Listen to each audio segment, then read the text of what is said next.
PT Usha तक को लपेटा में ले लिया है। मैंने देखी एक पोस्ट देखी हुँ, थी, हुँ। नाम नहीं बता सकते, कि तब तो पीटी उषा भी ऐसे गई होगी, बबीता फोगाट भी ऐसे गई होगी। बताइए, अब देखिए इस एक चीज़ के को किस वजह चीज़ से से जोड़ा जा रहा अब है? कहाँ से कहाँ मतलब उनका चरित्र पर भी पीटी उषा जो वर्ल्ड की नंबर 1 खिलाड़ी रही है, उनके ऊपर भी इस तरह का किसी भी महिला के लिए सबसे बड़ा सम्मान जो होता है, वो उनका अपना चरित्र का सम्मान बिल्कुल, होता बिल्कुल। है।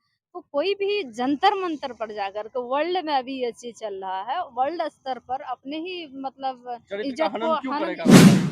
एक आध आपको इस तरह की मानसिकता रखने वाले लोग मिल मिल ही जाते हैं। जाएँगे। और इसमें होता क्या है ना, जो सैक्रिफ़ाई कर जाते हैं, उनके बातों के चलते वो बहुत आगे भी जाते हैं, या यूँ कहिए कि बहुत ऊपर चले जाते हैं, या दूसरी तरफ जो सैक्रिफ़ाई नहीं कर पाते हैं, वो बस लौट जाते हैं। इस तरह बहुत खिलाड़ियाँ जो है इन जैसे लोगों के वजह से लगातार अ, मरती जा रही हैं। एक मिनट नमस्कार, मैं हूं रिंकेश और आप देख रहे हैं एसएम न्यूज लाइव। अभी मैं सुपौल में हूं, सुपौल के गांधी मैदान में। बात कहां है ये मैं आपको बता दूं, मुद्दे की बात। अभी पूरे देश में पहलवानों का चर्चा है। पहलवान अभी सड़क पे उतरे हुए हैं। क्यों उतरे हुए हैं ये आप लोगों को बखूबी पता है। अगर नहीं पता तो मैं आपको बता दूं कि पहलवानों का कहना है, महिला पहलवान जो है उनका कहना है कि ब्रिजभूषण शरण सिंह जो है उनका उनके द्वारा छेड़छाड़ का आरोप लगाया गया है उनके ऊपर। तो आज हमारे साथ में जिला खिलाड़ी दीपिका झा मौजूद है। हम इनसे जानेंगे क्या सही है क्या गलत है, इनका क्या मानना है। क्या अभी जो देश में जो ये चल रहा है, महिलाओं पे जो अत्याचार चल हो रहा है, या जो आरोप लगा रही है, कहाँ तक आपको सही लग रहा है ये सब? चलिए सबसे पहले तो आपका बहुत-बहुत धन्यवाद। आपका एसएम न्यूज़ है, धन्यवाद। अब बात खिलाड़ियों की आज हो रही है, तो देखिए इतनी बड़ी आरोप जंतर-मंतर पर जाकर के अगर लगाया जा रहा है, तो कहीं न कहीं सच्चाई होगी। और थोड़ा देर के लिए आप अगर कहते हैं कि आप किस नज़र से देखते हैं, तो अगर मान लेते हैं कि ऐसा नहीं भी है, तो फिर जाँच होगी। बिल्कुल। जाँच होगी, उससे पता चल जाएगा क्या है, नहीं है। अब खिलाड़ियों की बात अगर हम करते हैं, तो देखिए हमारे देश में अभी के दौर में सबसे ज़्यादा बलशाली अगर किसी को माना जाता है, तो खिलाड़ियों को माना जाता है। खिलाड़ियों में बहुत दम होता है, बहुत साहस होता है, बहुत अदम के साथ वो वर्ल्ड में कहीं भी जा कर के हमारे देश के लिए मेडल्स लाती है, और हमारे भारतवर्ष का जो सीना है, उसे गर्व से चौड़ी करती है। तो इतनी बड़ी खिलाड़ियों का अगर ये दशा है हमारे देश में, तो मुझे डर लगता है कि आम महिलाएँ की क्या दशा हो सकती है। जैसे कहाँ दिल्ली में ये हो गई है, और हम आप बैठे हुए हैं यहाँ सुपौल जैसे धरती पर। तो कहीं न कहीं हमको लगता है यह बात सच है। इस पे सरकार को संज्ञान लेनी चाहिए। एक जो धाराएँ बनती है उस पे एफआईआर होनी चाहिए, जाँच करके। और इस तरह के जो लोग हैं, जैसे अभी तो सीधा आरोप है ब्रिजभूषण सिंह पर, तो उन्हें इसके तहत जो है सज़ा मिलनी चाहिए। अब बात दूसरी तरफ जाकर करना चाहूँगी कि मैं खिलाड़ी रही हूँ, मैं बहुत बार नेशनल खेली हूँ, कई खेल में इंटरनेशनल भी खेली हूँ। तो मुझे जहाँ तक अनुभव है कि इस तरह का जो मामला है, वो सिर्फ़ ब्रिजभूषण तक ही सीमित नहीं रहती है। बहुत सारे ऐसे और भी खेल हैं, अगर आप देखें तो हर स्टेट में एक आध आपको इस तरह का मानसिकता रखने वाले लोग मिल ही मिल जाते हैं। जाएँगे। और इसमें होता क्या है ना, जो सैक्रिफ़ाई कर जाते हैं, उनके बातों के चलते वो बहुत आगे भी जाते हैं, या यूँ कहिए कि बहुत ऊपर चले जाते हैं, या दूसरी तरफ जो सैक्रिफ़ाई नहीं कर पाते हैं, वो बस लौट जाते हैं। इस तरह बहुत खिलाड़ियाँ जो है इन जैसे लोगों के वजह से लगातार मरती जा रही हैं। एक मेरा सवाल जो है, अभी भूषण शरण सिंह जो है उनका ये कहना है कि पूरा अखाड़ा ये अपने अंडर लेना चाहती है, पूरा अखाड़ा का मालिक बनना चाहती है, इसीलिए ये आडंबर रचा जा रहा है। वो कहाँ तक सच लग रहा है आपको? जब एक लड़की देश को रिप्रेजेंट करके मेडल लाती है, उसको और कितना और पहचान की क्या जरूरत? जी बिल्कुल, मुझे इसमें कहीं से भी सच्चाई नहीं दिख रही है, क्योंकि वो कोई नई खिलाड़ी नहीं है, पहली बार कहीं गई नहीं है, वो ऑलरेडी मेडल ला चुकी है, उसे समस्त जो देश है वो जान रहे हैं पहले से ही, तो इसमें बहुत सच्चाई नहीं है।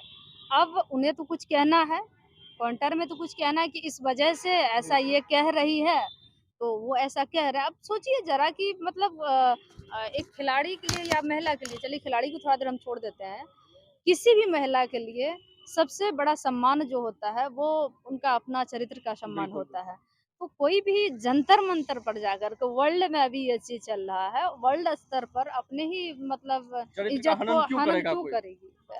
इसीलिए इसमें कहीं से भी सच्चाई मुझे नहीं नज़र आ रही। एक सवाल और मेरा रहेगा आपसे कि इतना कुछ होने के बाद जब मेडल लेके आती है तो यहाँ पे प्रधानमंत्री जी भी बुलाते हैं। प्रधानमंत्री जी बुलाने के बाद ये कहते हैं कि बेटा तुम तो मेरे घर की है। तुमको तो पहले से जानते हैं हम और शाबाशी देते हैं। और आज जब वो आरोप लगा रही है, आज जब वो जंतर मंतर में बैठी हुई है, तो बीजेपी की तरफ से या फिर गवर्नमेंट की तरफ से एक भी ट्वीट तक नहीं आता है। उसके पीछे आप क्या साजिश लग रहा है आपको? हाँ, जहाँ तक ये बात आप कहे हैं तो सही बात है कि जब भी कोई खिलाड़ी मेडल्स लेकर के आती है या आता है तो उन्हें चाय पर बुलाया जाता है, ठंडा पे बुलाया जाता है, खाना बिल्कुल। पे बुला करके उनका बहुत सारा सम्मान किया ये बहुत ही सराहनीय है। हम अभी के दौर में देख रहे हैं कि भारत सरकार और खेल मंत्री के द्वारा खेल पर अधिक ध्यान दिया जा रहा है, जो कि हमको लगता है अभी गोल्डन काल समझा जाए इस समय को खेल बिल्कुल। के लिए। लेकिन इसके साथ-साथ हमको लगता है प्रधानमंत्री को इस बात की भी ध्यान देनी चाहिए कि खिलाड़ी जब प्रैक्टिस करती है या करता है, वो किस स्थिति में प्रैक्टिस करता है, किन-किन दौरों से गुज़र करके उनको खेल के मैदान तक आना पड़ता है और फिर उन्हें हमारे देश के लिए प्रेज़ेंट करना पड़ता है कहीं, तो उन सब चीज़ों पे ज़्यादा ध्यान देने की आवश्यकता है। खेल जैसे कि हमारे प्रधानमंत्री अक्सर मन की बात करते हैं, तो मुझे लग रहा है कि खिलाड़ियों की मन की बातों को भी आपको उजागर हाँ, करना चाहिए। उजागर करने चाहिए और ये एक अगर मुद्दा आया है, तो इसी मुद्दा की आड़ में आप समस्त देश में एक टीम बनाइए और हर तरह हर खेल में आप खेल को बढ़ावा देना चाहते हैं, तो हर खेल में कौन इस तरह के लोग हैं जिसकी वजह से खिलाड़ियाँ पीछे हो रही है, तो उसको ध्यान दे करके बाहर लाने की कोशिश करना चाहिए और इस तरह के लोगों को बाहर करना चाहिए। दूसरी बात आपने कहा ट्वीट हाँ, देखे हैं कि ट्वीट नहीं आया, एक आध किसी का आया है, मुझे याद नहीं है। एक आध किसी का आया है और एक चीज़ और सुने कि एफआईआर दर्ज हुआ है। सुप्रीम कोर्ट से आश्वासन आश्वासन मिला है कि कुछ न कुछ जो उचित कार्रवाई है वो किया जाएगा। किया जाएगा, इस पे है। और एक चीज़ और मैं कहना चाहूँगी कि अभी देखिए बहुत मुश्किल से एक हमारा देश जो है पुरुष प्रधान देश रहा है, बहुत मुश्किल से अभी महिला खिलाड़ी बाहर आ आगे रही है, आई है। आगे आई है, उसमें भी कुश्ती जैसे खेलों में, अगर बिल्कुल। महिला खिलाड़ी आगे आ रही है तो बहुत अच्छी बात है। और अगर इस तरह से होता रहा या इस तरह का जो अभी हो रहा वो होता रहा तो हमें नहीं लगता कोई भी माता-पिता अपने बच्चियों को खेल में बाहर भेजना भेजेंगे। खेल में खास खेल में करके खास भेजना करके। मतलब हमको नहीं लगता वो साहस जुटा पाएँगे कि हम अपने बच्चे को बाहर भेजें। अगर बाय चांस कोई अभी अच्छी जगह पे होगी भी, तो मुझे लगता है उनको डर लग रहा होगा कि क्या होगा या जब ये इसके साथ होता भी है इसके साथ भी तो नहीं हुआ होगा। और इसके साथ-साथ हाँ, आजकल सोशल मीडिया का ज़माना मैं कई लोगों का पोस्ट पढ़ी, पीटी उषा तक को लपेटा में ले लिया है। मैंने देखी एक पोस्ट देखी हुँ, थी, हुँ। नाम नहीं बता सकते, कि तब तो पीटी उषा भी ऐसे गई होगी, बबीता फोगाट भी ऐसे गई होगी। बताइए, अब देखिए इस एक चीज़ के को किस वजह चीज़ से से जोड़ा जा रहा अब है? कहाँ से कहाँ मतलब उनका चरित्र पर भी पीटी उषा जो वर्ल्ड की नंबर 1 खिलाड़ी रही है, उनके ऊपर भी इस तरह का आरोप लग गया है। तो ये सभी खिलाड़ियों पर कहीं न कहीं ये दाग लग रहा है कि कोई कहीं पहुँचा है तो वो सैक्रिफाई करके पहुँचा है। तो इस तरह से उजागर होना चाहिए। दीपिका झा बहुत सारा गेम खेली है। एक अंतिम सवाल होगा मेरा।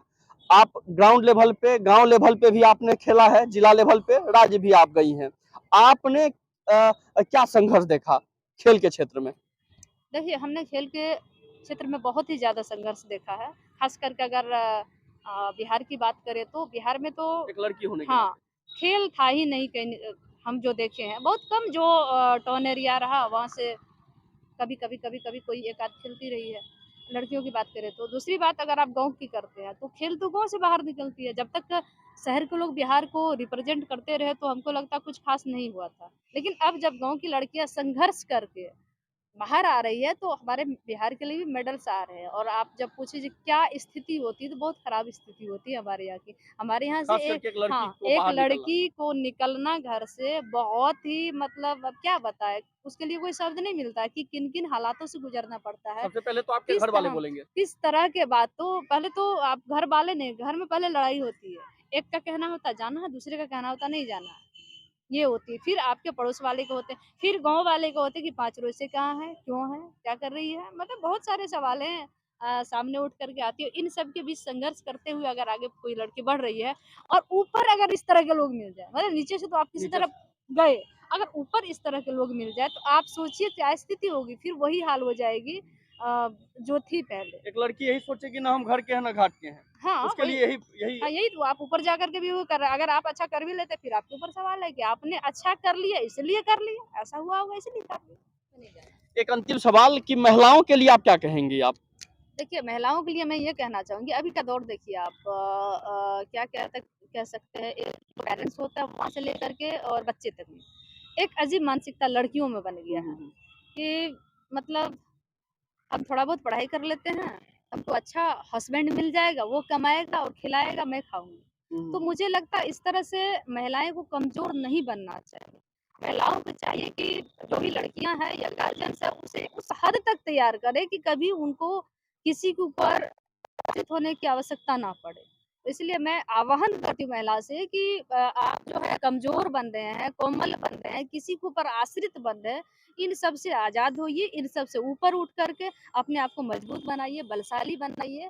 साथ ही अपने लिए खुद से कमा कर के अपना जीवन यापन करने का सोचिए। अगर आपका हस्बैंड अच्छा कमाता है, आप ये सोचते हैं कि मेरा जो हस्बैंड होगा वो भी अच्छा कमाएगा, वो भी कमाएगा, आप भी कमाइए, आप उससे मत माँगिए, वो आपसे नहीं माँगे, इतना अच्छा चलेगा ना परिवार। वो जो अभी जो झगड़ा-उगड़ा चल रहा है ना, वो सब कुछ भी नहीं चलेगा।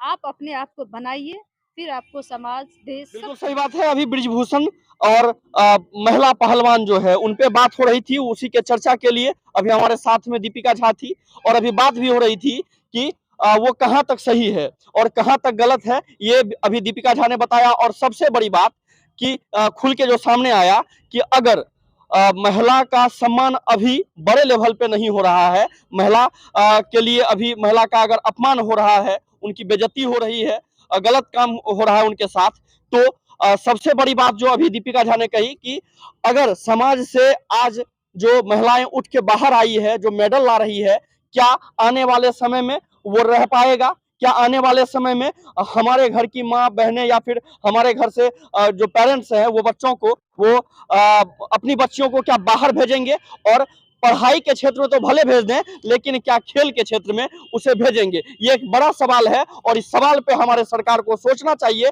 और इस पे जल्द से जल्द बड़ा स्टैंड लेना चाहिए। बाकी अभी आप देख रहे थे एसएम न्यूज लाइव पे रिंकेश को। धन्यवाद।